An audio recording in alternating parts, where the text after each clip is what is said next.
sejarahnya waktu tahun 85 waktu itu kita bersama-sama jadi tim nasional di SEA Games waktu itu. Jadi Yayu masih umur 15, saya udah 19-an gitu, 20-an lah setelah lulus SMA gitu. Jadi emang kita satu tim di tim nasional, dan dari sering bertemunya, dari sering berlatihnya, sering berpasangan di pertandingan atau di latihan, akhirnya jadi seneng akhirnya jadi pacaran waktu itu.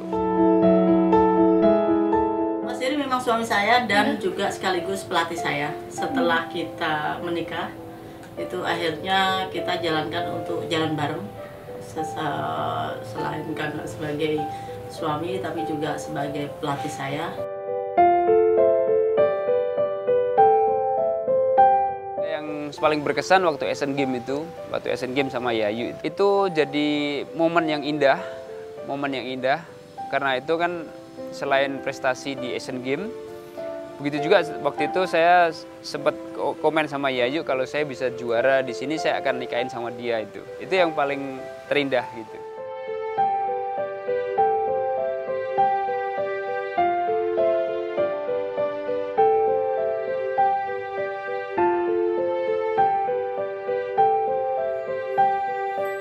Jadi emang itu banyak mempertanyakan kadang-kadang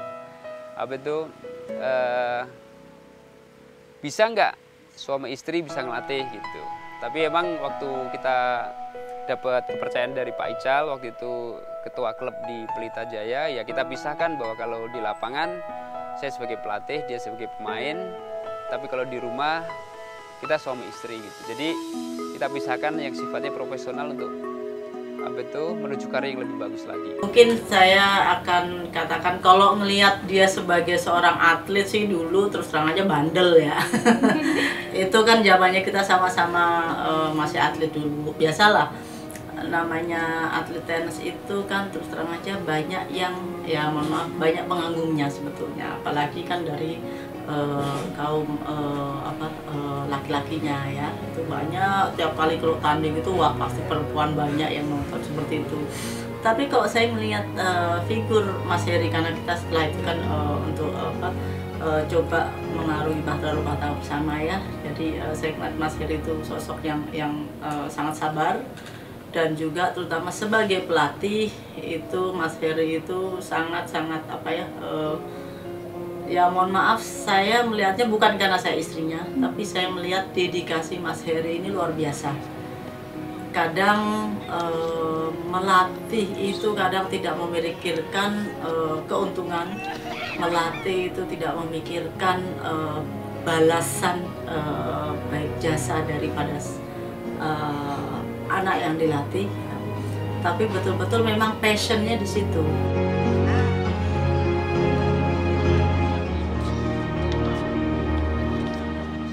Saya kan sekarang udah ada si Yari ya, umur sekarang hampir 16 tahun. Jadi emang waktu dia lahir, saya nggak akan kasih beban tersendiri harus jadi pemain, nggak. Waktu dia lahir itu emang saya kasih kebebasan untuk memilih. Sebenarnya orang tua saya tidak menyuruh saya untuk menjadi pemain tenis. Jadi orang tua saya juga berdasarkan kemauan anak juga, apa yang anak mau cita-citain. Nah, saya berpikiran lebih baik memang anak saya ke arah yang positif, dalam arti kalau dia punya aktivitas, dia punya kegiatan, apalagi sesuatu yang bagus, kenapa tidak kita dukung? Tapi saya memang tidak memaksakan.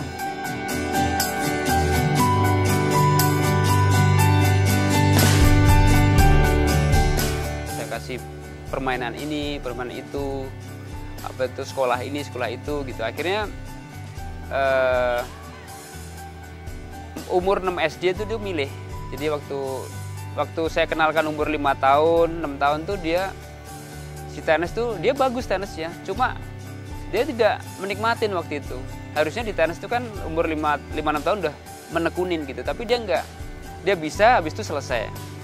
Tapi dia nggak mau ngerjakan lagi gitu. Saya dorong dia nggak mau. Ya udah saya nggak paksa. Akhirnya saya sekolahkan yang lebih serius, yang sifatnya dari agama, terus dari pendidikannya yang bagus gitu. Tiba-tiba kelas 6 SD dia lulus, dia bilang, boleh nggak saya milih tenis gitu. Oh iya, saya bilang boleh coba gitu. Anak saya terjun ke tenis itu justru keinginan dia sendiri sebetulnya. Dia yang akhirnya ingin, mah coba sekolah di tempat yang negeri aja deh. Jadi supaya masih bisa untuk ada waktu untuk latihan tenis. Karena waktu itu waktu awal sekolah dia di tempat private school yang begitu tuntutan pelajarannya itu sampai sore ya. Dia memang agak keberatan dalam arti karena nggak ada waktu untuk main tenis. Jadi paling hanya bisa weekend gitu loh. Jadi setelah lulus SD itu anak saya yang minta sebetulnya. Nah dari situ kita pikir ya sudah kelas 3-nya sekalian kita masukin di Ragunan, karena seiring dengan itu dia mulai lumayan dari sisi prestasinya. Dulu SD saya belum tertarik tenis, dan setelah 5 SD ke atas, saya baru tahu apa itu tenis.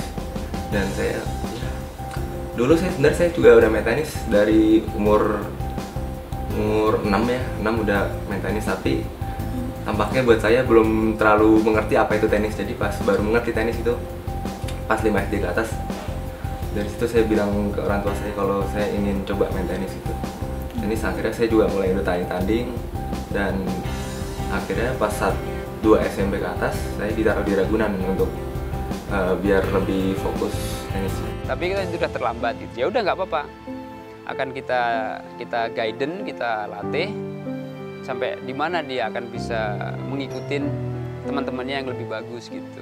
Tapi intinya kembali lagi, saya nggak memaksa karena olahraga ini kan luar biasa berat, olahraga yang pressure-nya sangat tinggi, butuh kayak orang gila lah kalau boleh saya bilang. Olahraga itu latihan terus.